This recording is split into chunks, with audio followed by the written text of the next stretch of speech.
What happens when two of the world's closest allies suddenly put the brakes on 150 years of partnership?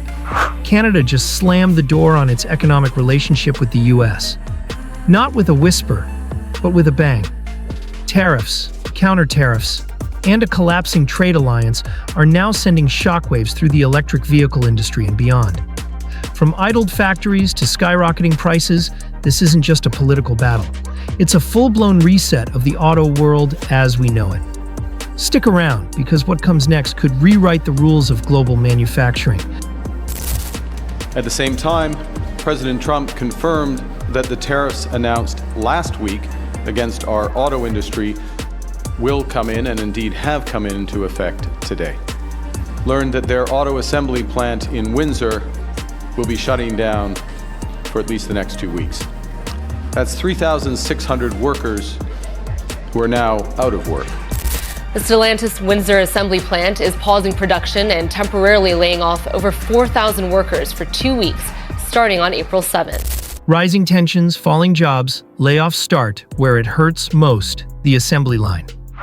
The first red flags are flying, right where it hits hardest, on the factory floor.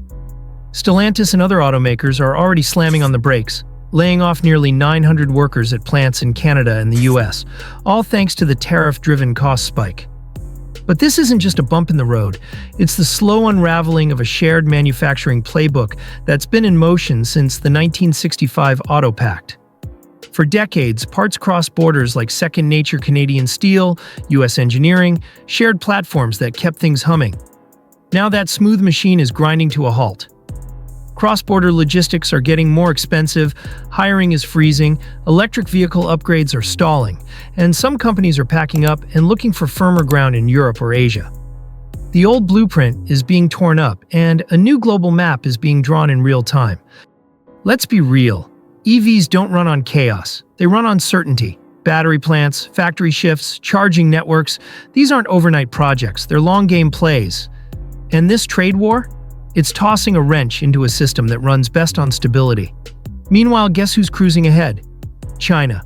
With state-backed EV programs and rock-solid policy, they're quietly locking in global market share while the West hits turbulence. And if the layoffs weren't already a wake-up call, just wait. Consumer prices are next on the chopping block.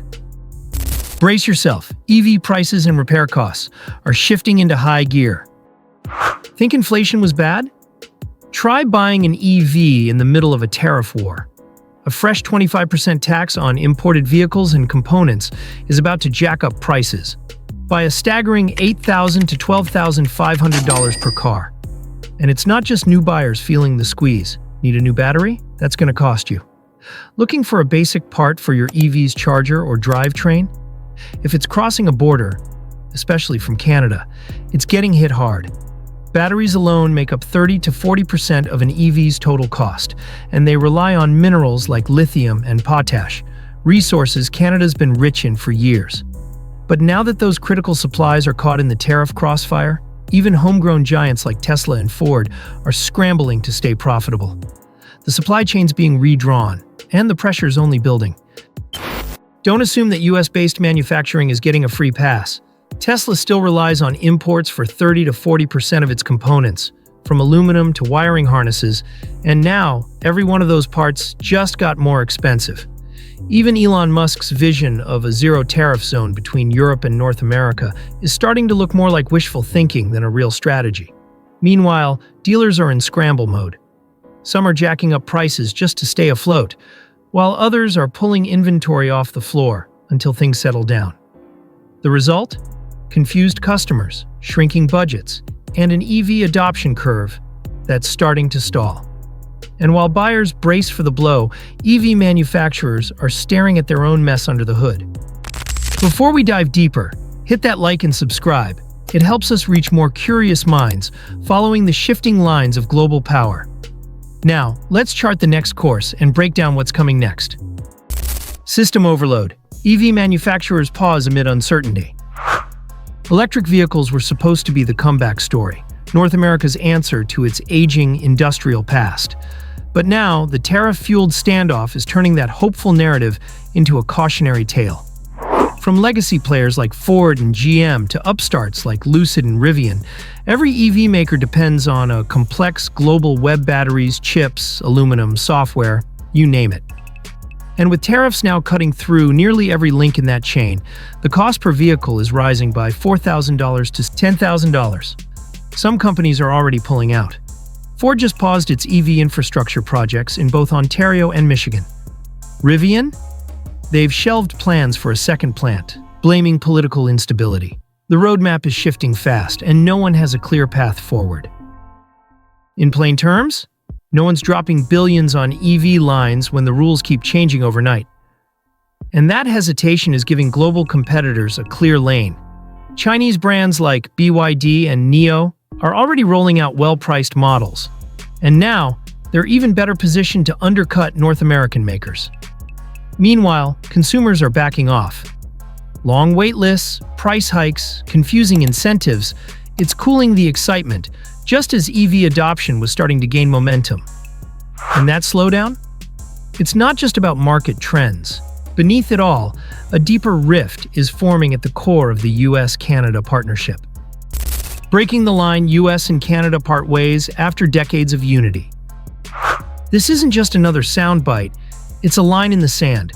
Canadian Prime Minister Mark Carney didn't hold back when he said, "The old relationship with the United States is over." That wasn't diplomacy, it was a geopolitical wake-up call. And sitting right at the epicenter? The auto industry. For over 60 years, US and Canadian economies were tightly wired together. From Detroit to Ontario, cars moved across the border like clockwork, evolving from gas-powered classics to modern EV platforms. But now, with President Trump doubling down on tariffs and tossing out digs, like calling Canada the 51st state, that long-standing alliance is veering off track. Carney isn't just pushing back, he's redrawing the map. He's imposing retaliatory tariffs on Canada, eyeing new economic pacts with Europe and Australia, and signaling a future that doesn't depend on Washington. This isn't some minor policy tweak, it's a complete reset of the auto industry's backbone. Shared supply chains? On shaky ground. Joint battery R&D suddenly uncertain. And if Canada succeeds in building a coalition of like-minded partners that bypasses the US, we're not just talking about regional fallout. We're looking at a whole new trade map. A new EV order. And just when the US-Canada rift seemed like the big story, the ripple effect is starting to pull the entire globe into the storm. Breaking point. Is this the end of North America's auto edge?